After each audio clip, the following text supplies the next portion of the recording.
Okay. I think I've beat the system. I created a second StreamYard account so that I can stream more for free. Um, I don't know why I didn't think of that sooner. A second StreamYard account so that I can stream more. Okay, so I started this 2 minutes late, but I still feel like I should start the audiobook in 2 more minutes for like a 5 minute grace period. And we're about to get into the 2033 section of this book. And I'm glad we're skipping ahead a little bit so we can get some of Marcus's point of view now that he's a little more healed in the world. So we're going to be getting into chapter 8.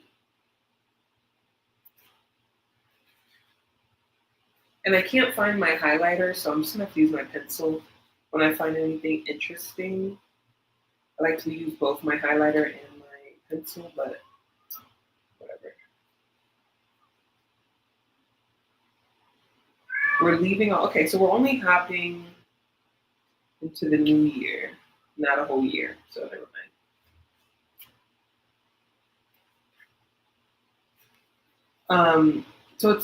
I feel like reading this book at this specific time is interesting because even though this book is set at least a decade further,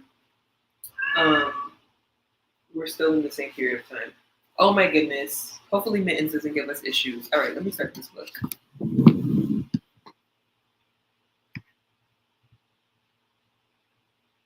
Let me actually go back a little bit. Let's see.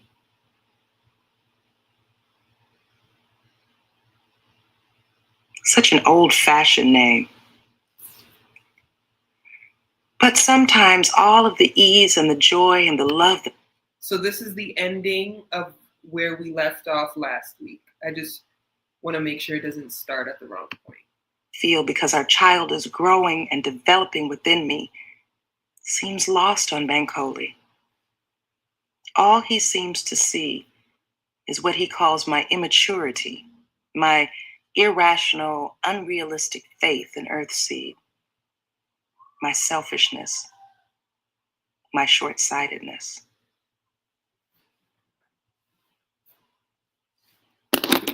"2033, from Earthseed, the Books of the Living. Partnership is giving, taking, learning, teaching, offering the greatest possible benefit while doing the least possible harm. Partnership is mutualistic symbiosis. Partnership is life. Any entity, any process that cannot or should not be resisted or avoided must somehow be partnered. Partner one another. Partner diverse communities. Partner life. Partner any world that is your home. Partner God. Only in partnership can we thrive, grow, change. Only in partnership can we live." Chapter 8, from Earthseed, the Books of the Living.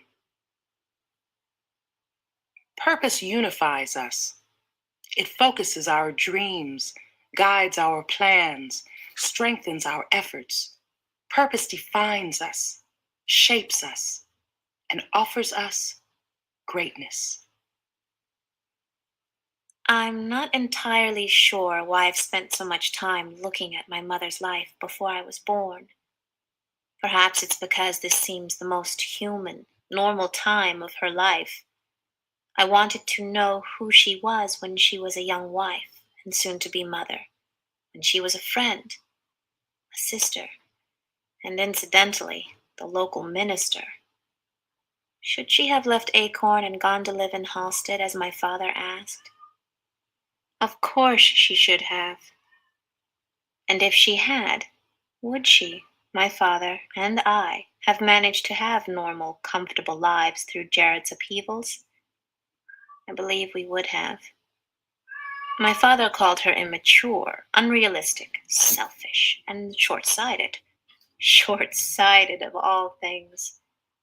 If there are sins in Earthseed, short-sightedness, lack of forethought, is the worst of them. And yet short-sighted is exactly what she was. She sacrificed us for an idea. And if she didn't know what she was doing, she should have known. She who paid so much attention to the news, to the times and the trends. As an adolescent, she saw her father's error when he could not see it. His dependence on walls and guns, religious faith, and a hope that the good old days would return. Yet what more than that did she have? If her good days were to be in the future on some extrasolar world, it only made them more pathetically unreal. From the Journals of Lauren Oya Olamina, Sunday, January 16th, 2033. People keep pet dogs in Halstead, as they do in most local cities and towns. I know that, but I grew up down south, where poor people and dogs didn't run together. They ate one another. Dogs ran in packs, and they were one of the things we were glad our walls kept out. Some of the very rich used vicious dogs to guard their property. They were the only ones who could afford to buy meat, then feed it to a dog. The rest of us, if we got meat, were glad to eat it ourselves. Even now, it startles me every time I see people and dogs together and peaceful. But the people of local towns and family farms, while not rich, have enough food to share with dogs. Even dogs who do no work and only lie around all day with their mouths open and their long, sharp teeth showing. Children play with them. More than once in the past few days, I've had to quell my impulse to snatch a child away from those teeth and beat off the dog. It's interesting to see that dogs don't like me any more than I like them. We keep out of one another's way. Bankole, on the other hand, likes dogs. He scratches their ears and talks to them. They like him. When he was a boy down south, he kept 2 or 3 big ones as pets. Hard to believe that people did that in San Diego or Los Angeles, even 30 or 40 years ago. To please Bankole, I went with him into cold, windy Halstead for a couple of days. I told him it would do no good, but he wanted me to go anyway. I've pleased him so little recently that I agreed to go. He's in love with the place. It's just what he wants. Long established, yet modern, familiar, and isolated.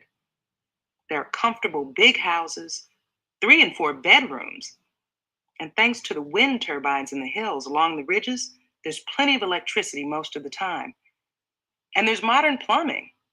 We have a little of that now, but it's been a long struggle. Halstead, except for its crumbling coastline, is about as well protected as any town could be. Its population is about 250. That includes the nearest farm families. Bankole and I have been promised the home of a family who is immigrating, going to homestead in Siberia. 2 young adult sons and the husband of the family have already gone to prepare a place for the women, the younger children, and the grandparents. For this family, named Cannon, Bankole's protected promised land of Halstead is just one more piece of the worn-out, unlivable old country that they want to leave behind. They're nice people, but they can't wait to get out of the United States. They say it just doesn't work anymore.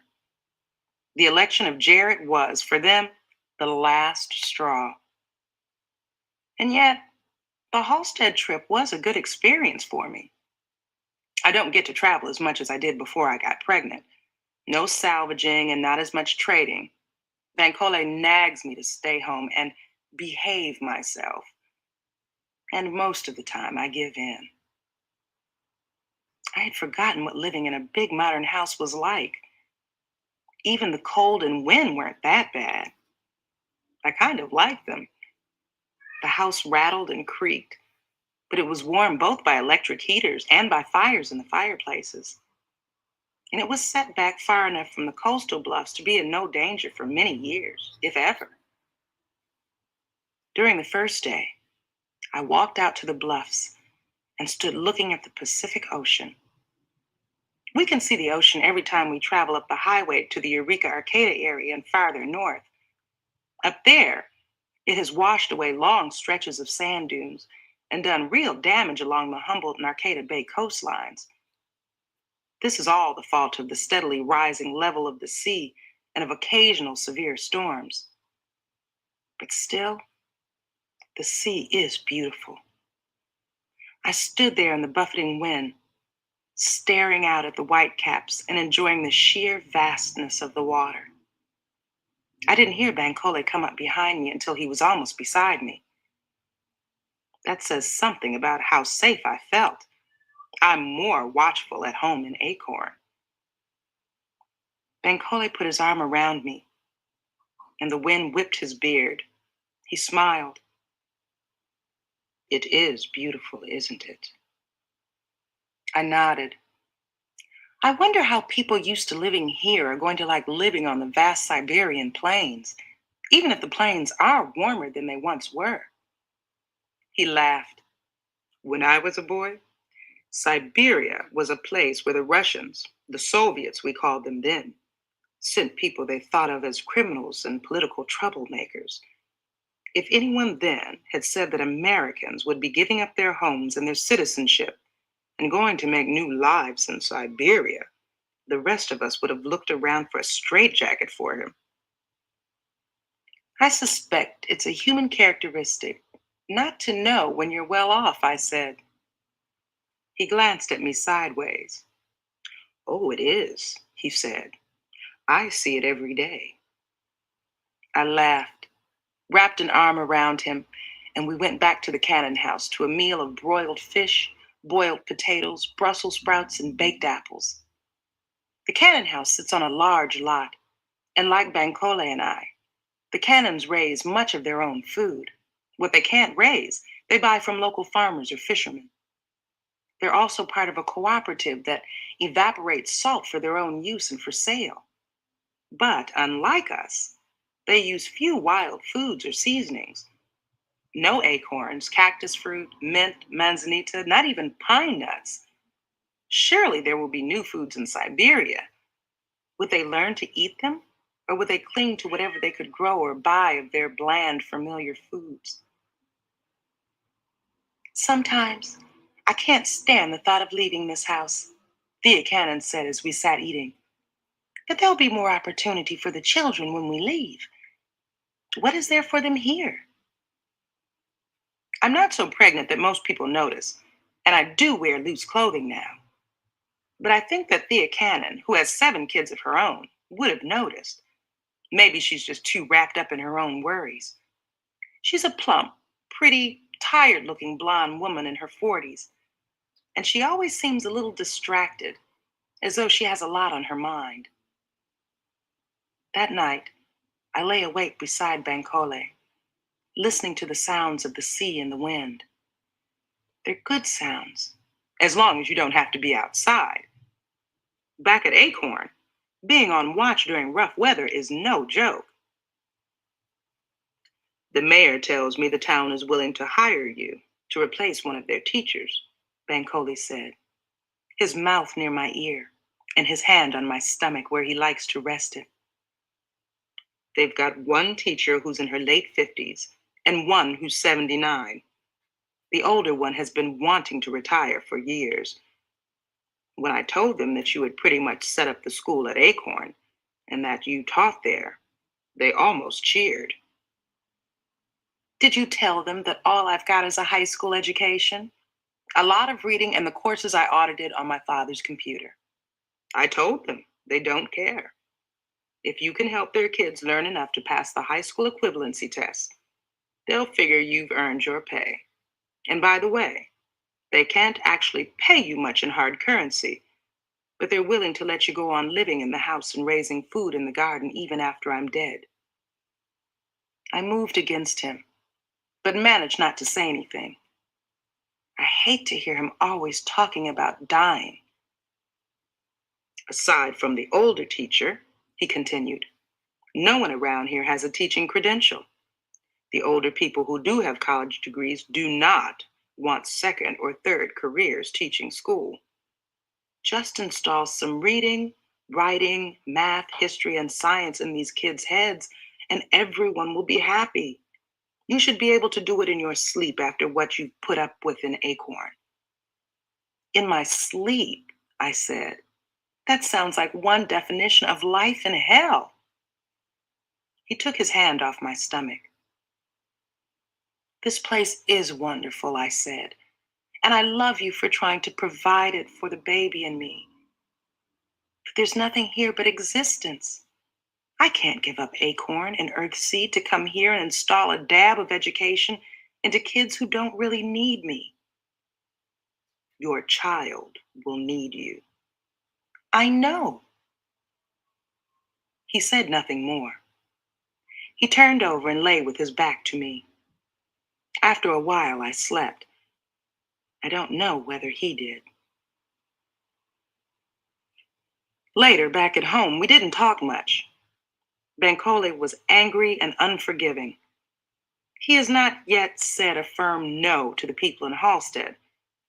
That troubles me. I love him, and I believed he loves me. But I can't help knowing that he could settle in Halstead without me.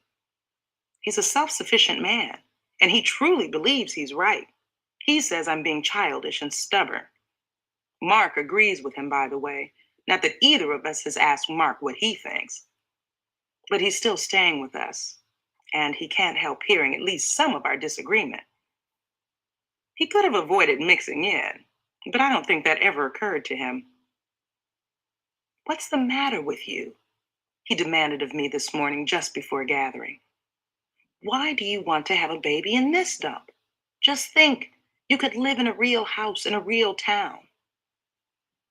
And I got so angry so fast that my only choices were either to be very quiet or to scream at him. He, of all people, should have known better than to say such a thing. We had reached out from our dump with money made at our dump. We had found him and freed him. But for us and our dump, he would still be a slave and a whore.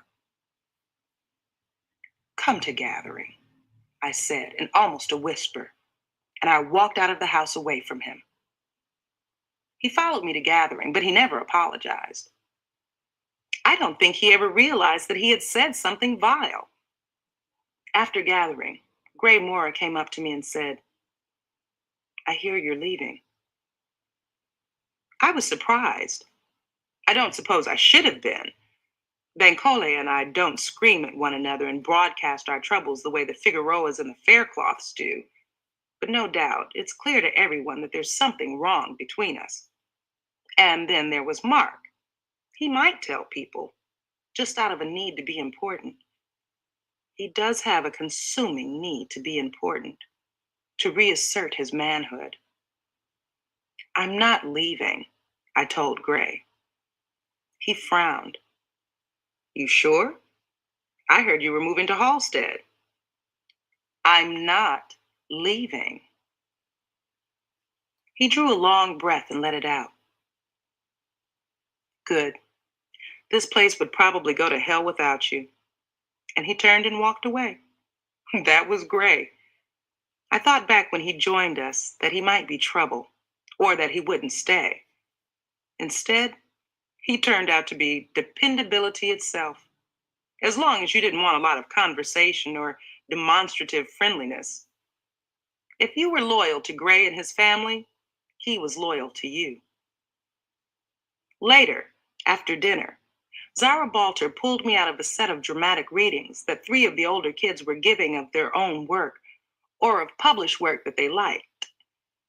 I was enjoying Gray's stepdaughter, Tori Mora's reading of some comic poetry that she had written. The more laughter in Acorn, the better. And I was drawing Tori, tall and lean and angular, a handsome girl rather than a pretty one. I had discovered that drawing was so different from everything else I did that it relaxed me. And at the same time, it roused me to a new alertness, a new kind of alertness. I've begun to perceive color and texture, line and shape, light and shadow with new intensity. I go into these focused, trance-like states and draw really terrible stuff. My friends laugh at the drawings, but they tell me they're getting better, getting recognizable. Zara told me a couple of weeks ago that a drawing I'd done of Harry looked almost human. But this time, Zara hadn't come to talk about my drawing. "So you're going to leave?" she hissed at me as soon as we were alone. She looked angry and bitter. Here and there around us, people found their own gathering day amusements. May was teaching Mercy Neuer how to weave a small basket from tree bark. A few adults and older kids had gotten a soccer game going in spite of the cold. Mark and Jorge were there on opposite sides, having a great time running up and down the field, getting filthy and collecting more than their share of bruises. Travis, who also loves soccer, has said, "I think those two would kill each other for a chance to score." If only Mark could confine himself to scoring in soccer.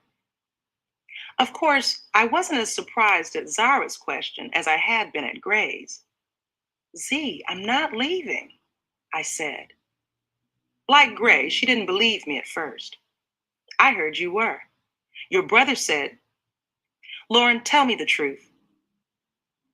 "Bankole wants me to move to Halstead," I said. "You know that. I don't want to go.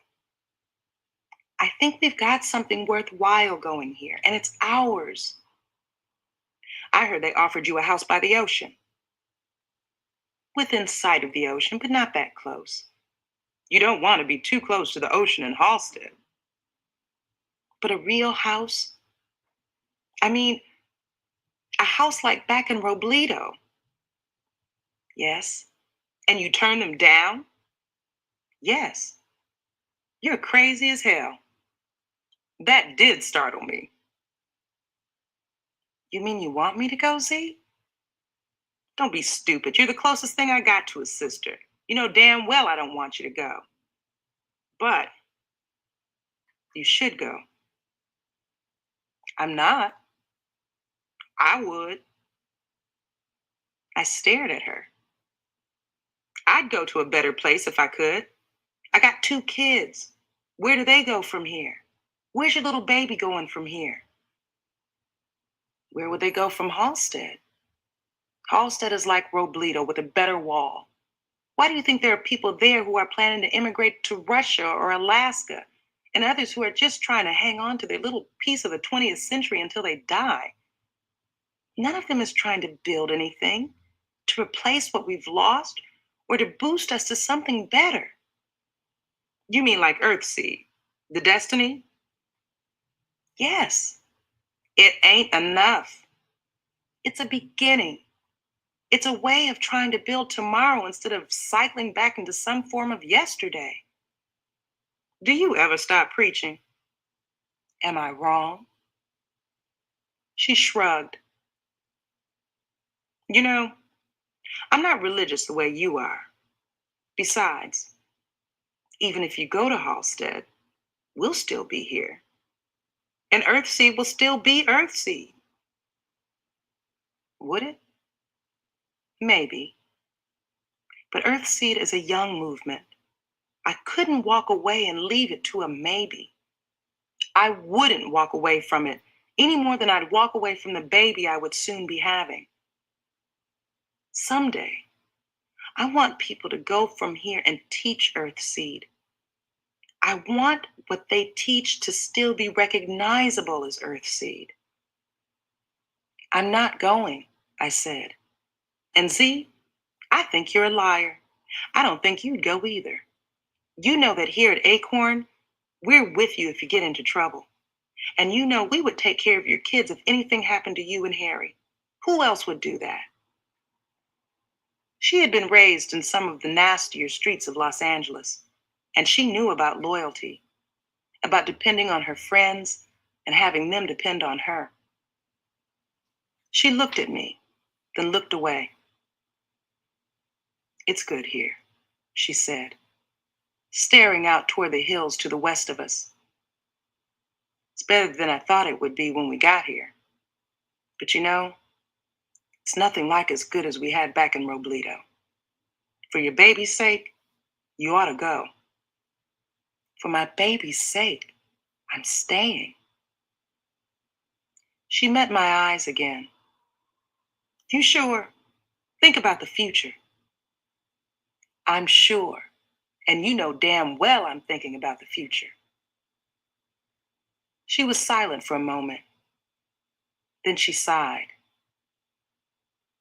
"Good." Another silence. "You're right. I wouldn't want to go. And I wouldn't want you to go either. Maybe that's because I'm as big a fool as you are. I don't know. But we do have something good here. Acorn and Earthseed. They're both too good to let go of." She grinned. "How's Bankole dealing with things?" "Not well. No. He tries to give you what any sane woman would want, and you don't want it. Poor guy." She went away, smiling. I was heading back to the reading and my sketch pad when Jorge Cho came up to me, sweaty and filthy from the game. He was with his girlfriend, Diamond Scott, tiny and black and every hair in place as usual. I saw the question on their faces before Jorge spoke. "Is it true that you're leaving?"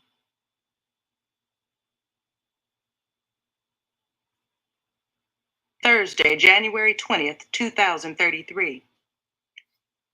Jared was inaugurated today. We listened to his speech, short and rousing.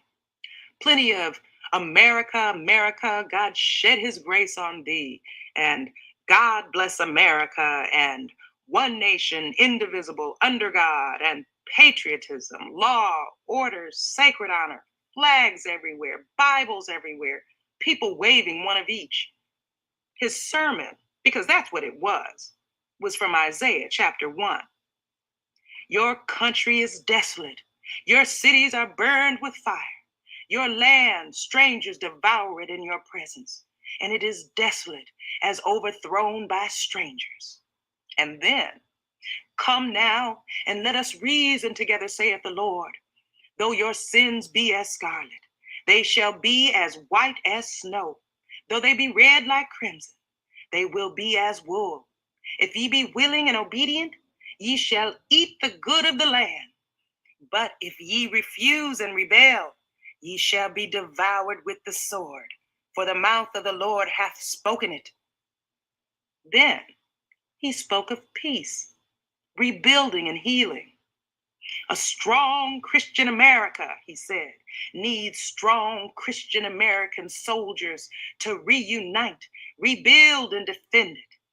In almost the same breath, he spoke of both the generosity and the love that we must show to one another, to all of our fellow Christian Americans, and the destruction we must visit upon traitors and sinners, those destroyers in our midst. I'd call it a fire and brimstone speech. But what happens now? Sunday, February 6th, 2033. Yesterday, Mark told Bankole that he intended to hold services of his own on Gathering Day. He would, he said, speak just before our regular gathering. It seemed that he was remembering his time with the Durans in Robledo, remembering his carport church, and wanting to recapture that image of himself. Bankole sent him to me. "Don't go out of your way to make trouble," Bankole told him. "Your sister has been good to you. Tell her what you intend to do." "She can't stop me." My brother said. Do what's right, Bankole told him. You have a conscience. Don't go behind your sister's back. So, later in the day, Mark found me sitting with Chana Ryan, sorting and cataloging books. We're always behind in that, and it needs to be done. All of our kids work on projects as part of their education. Each kid does at least one group project and one individual project per year. Most kids find the two unrelated projects influencing one another in unexpected ways. This helps the kids begin to learn how the world works, how all sorts of things interact and influence one another. The kids begin to teach themselves and one another. They begin to learn how to learn. With their mentors' help, they each choose some aspect of history, science, math, art, or whatever, and learns it well enough to teach it. Then they do just that. They teach it. To do a good job, they need to be able to find out what information we have available here and what they're going to have to go to the nets for. Since we aren't rich yet, the more we can offer them from our own library, the better. Still, cataloging is tedious. I was almost glad when Mark came and interrupted my work. He and I went outside to talk. I want to get back to what I really care about, he said, as we sat together on a handsome bench that Allie Gilchrist had made. Allie's discovered a real liking for building furniture, and she's worked as hard to learn to do it well as she has to learn to assist Bankole well. What? I asked Mark, hoping that he wanted to say something we could accommodate. No one wanted more than I did for him to find his own interests and to get into work that he cared about. I want to start my church again, he said. I want to preach. I'm not asking your permission, I'm just letting you know. With Jared in office, you need someone like me anyway, so that you'll be able to say that you're not a Satanist cult. I sighed. All of a sudden, I could feel myself all but sagging with weariness and dread. But I only said, if Jared noticed us and wanted to call us a satanic cult, your preaching wouldn't stop him. Would you be able to speak at gathering? That surprised him. You mean while you're having your services? Yes. I won't talk about Earthseed. I want to preach.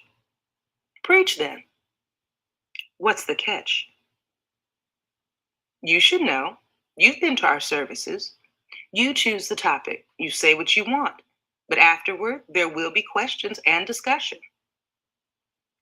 I'm not out to teach a class. I want to preach a sermon. That's not our way, Mark. If you speak, you have to face questions and discussion. You need to be ready for that.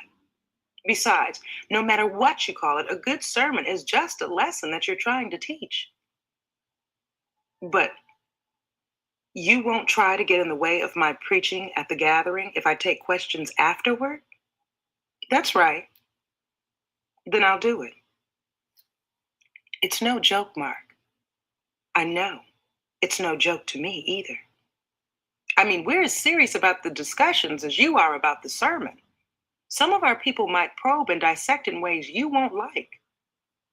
Okay, I can handle it. No, I didn't think he could. But an unpleasant thing should be done quickly if it must be done at all. My brother had a sermon ready. He'd been working on it in his spare moments. Since I was scheduled to speak at the gathering this morning, I was able to step aside for it, let him speak at once. He didn't pull his punches. He confronted us, challenged us directly from the Bible, first from Isaiah again. The grass withereth, the flower fadeth, but the word of our God will stand forever. Then later from Malachi. For I am the Lord, I change not. And then from Hebrews. Jesus Christ, the same yesterday and today and forever. Be not carried about with divers and strange doctrines. Mark doesn't have our Father's impressive voice, and he knows it. He uses what he has skillfully. And of course, it helps that he's so good looking. But once he had preached his sermon on the changelessness of God, Jorge Cho spoke up. Jorge was next to Diamond Scott as usual. He has told me he intends to marry Di. But Di has been looking at my brother in a way that Jorge doesn't like at all. There's a rivalry between Mark and Jorge anyway. They're both young and competitive. We believe that all things change, Jorge said, even though all things don't necessarily change in all ways. Why do you believe God doesn't change? My brother smiled. But even you believe that your God doesn't change. Your God promotes change, but he stays the same. That surprised me. Mark shouldn't have made such avoidable mistakes. He's had plenty of time to read, talk, and hear about Earthseed, but somehow he's misunderstood. Travis was the first to point out the error. God is change, he said. God promotes nothing, nothing at all. And Zara, of all people, said, our God isn't male. Change has no sex. Mark, you don't know enough about us yet even to criticize us. Jorge began repeating his question before Zara had finished. Why do you think your God doesn't change? How can you prove it? I have faith that it's true, Mark said. Belief must be based on faith as much as on proofs. But there must be some test, Jorge said. You must have a way to know when your faith is sensible and when it makes no sense. The test is the Bible, of course. When the Bible tells us something, in this case, it tells us several times, we can believe it. We can have faith that it is true. Antonio Cortez, Lucio's oldest nephew, jumped in. Look, he said, in the Bible, God does things. Things happen and he reacts. He makes things. He gets angry. He destroys things. But he himself doesn't change, my brother said. Oh, come on, Tory Moore shouted in open disgust. To take action is to change, to go from action to inaction. And he goes from calmness to anger. He gets angry a lot. And in Genesis, her stepsister Doseg, he let some of his favorite men have children with their sisters or daughters. Then in Leviticus and Deuteronomy, he says anyone who does that should be killed. Right, Jorge said. I was just reading that last week. It is no good to say that something is true because the Bible says it's true, and then forget that a few pages later. The Bible says or shows something completely different. Every time any God is accepted by a new group of people, that God changes, Harry Balter said. I think, Marta Figueroa Castro said in her gentlest voice, that the verses you read, Mark, mean that God is always God, always there for us, always dependable that way. And of course, it means that God and God's word will never die. Yes, so much of the Bible is metaphor, Diamond Scott said. She too spoke very gently. I remember that my mother used to try to take it absolutely literally, but it just meant she had to ignore some things and twist others. Beside her, Jorge smiled. The discussion went on for a while longer. Then other people began to take pity on Mark. They let him end the discussion. They had never been out to humiliate him. Well, maybe Jorge had, but even Jorge had been polite. Things would have gone better for Mark if he had done his homework, and the things would have been more interesting and involving for his audience. He might even have won over a Faircloth or a Peralta. I had worried about that. The truth is, I let him speak today because I wanted him to speak before he was truly ready. I wish I hadn't had to do that. I wish he had wanted to do something else, anything else, to get his self-respect back and begin to rebuild himself. I've tried to interest him in the several kinds of work we do here. He isn't lazy. He pulls his weight. But he doesn't like field work or working with animals or trading or teaching or salvaging or carpentry. He tried repairing salvaged tools, but it bothered him that he had so much to learn even about simple things. He all but ruined a pair of heavy-duty shears that he was supposed to be sharpening. He tried to grind their almost square edges to thin, sharp blades, and Travis gave him the chewing out he deserved. "If you don't know, ask," Travis had shouted. "Nobody expects you to know everything. Just ask. This shit is easy to do if you take the trouble to learn a few basics. Work with me for a while. Don't try to go off on your own." But my brother needed to go off on his own, to have his own turf, where he was the one who said yes or no and where everyone respected him. He needed that more than he needed anything, and he meant to have it all at once. But now, instead of feeling important and proud, he feels angry and embarrassed. I had to let him inflict those feelings on himself. I couldn't let him begin to divide Acorn. More important, much more important, I couldn't let him begin to divide Earthseed. Chapter 9. Okay, so I think I'm going to end it here today, one chapter, because this chapter had a lot. This is clearly, these next few chapters are going to be a turning point for the rest of the book. There is some subtle foreshadowing, something's going to happen to Olamina or with Olamina where it seems like she's going to take a turn and maybe isolate herself from her loved ones and maybe reality. The next part of the book is 37 minutes. I kind of want to do it, but at the same time, I think I'll just stop here. And then for people who rewatch, it's just only one chapter.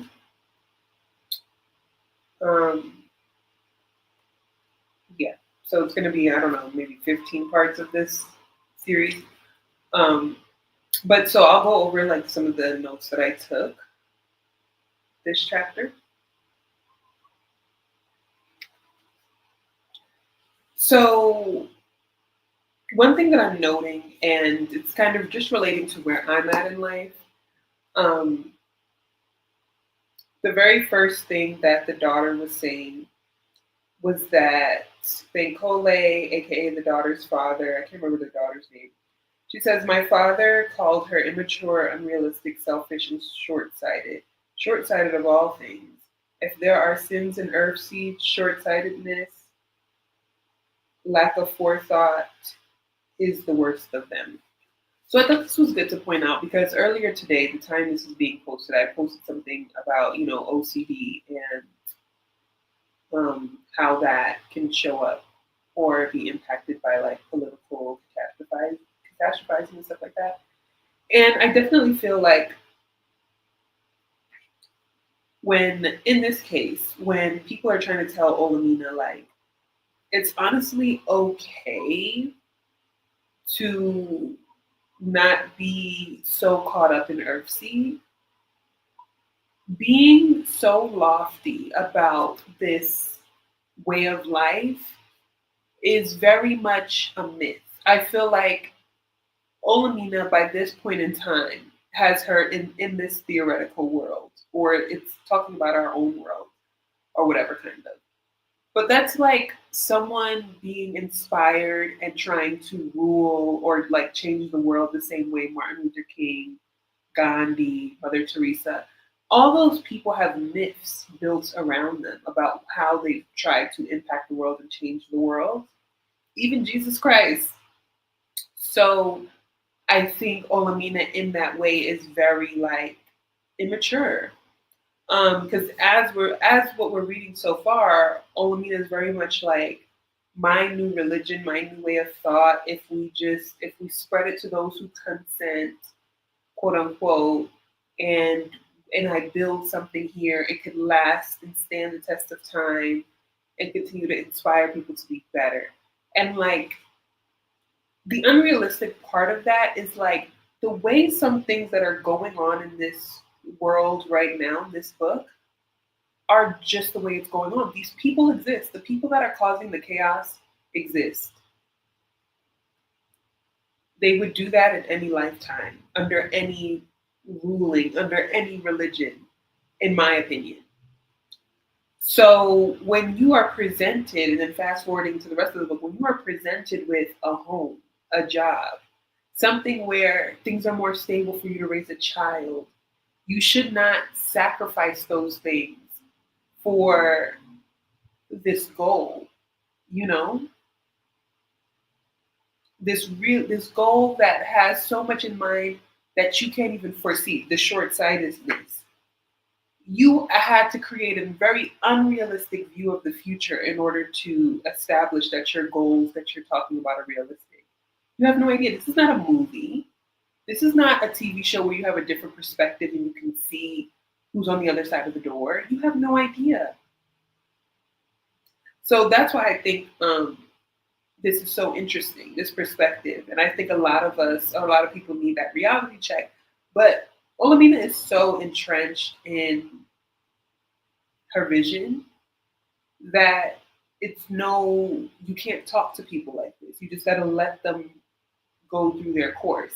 And so Olamina is exemplifying the exact same things that she doesn't like in other people who are choosing to exemplify life differently and go across life differently. The same strong-headedness and steadfastness Olamina has, Jarrett has, the person who enslaved Marcus has. You just have to let it be. The same way you have to let Olamina be.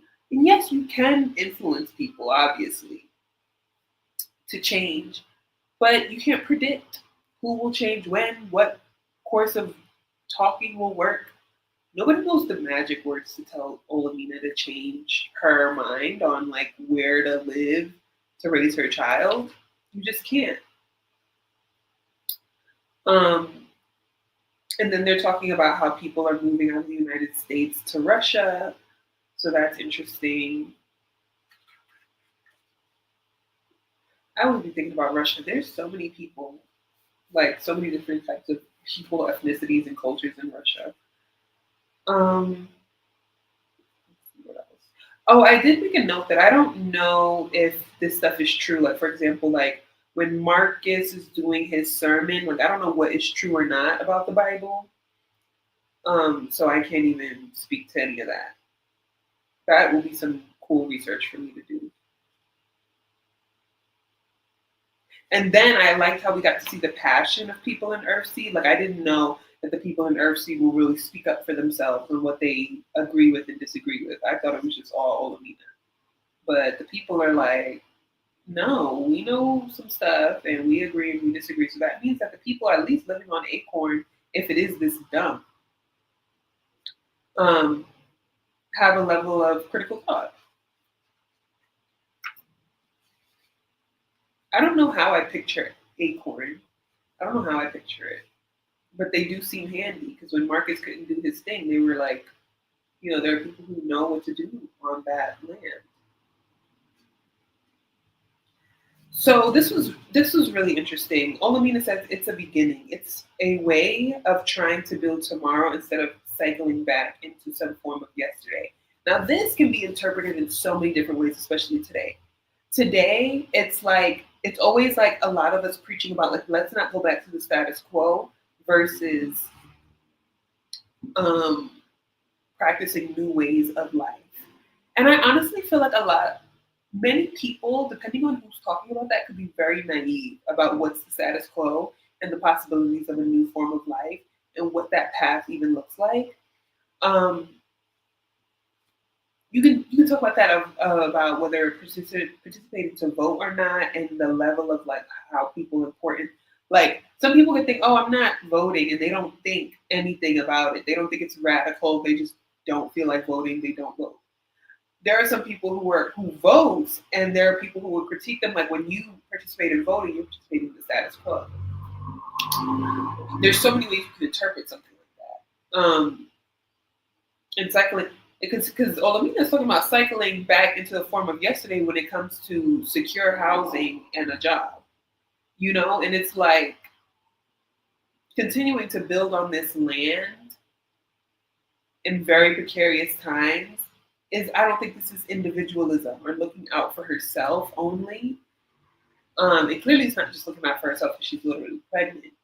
But I think the ways that we decide to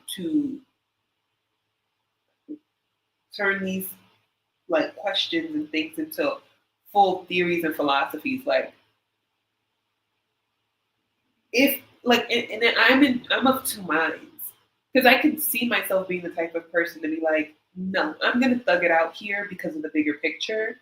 And then now I'm like, hell no, I'm not gonna thug it out here if I have this ability for more comfort in a place where there's no direct future for comfort. It's every single day is a question of if things are gonna get worse, you know? So I think this chapter brings up some interesting stuff.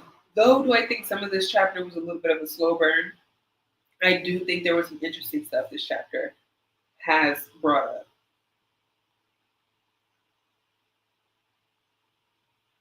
Okay, let me go back to that guiding question in the back. I think that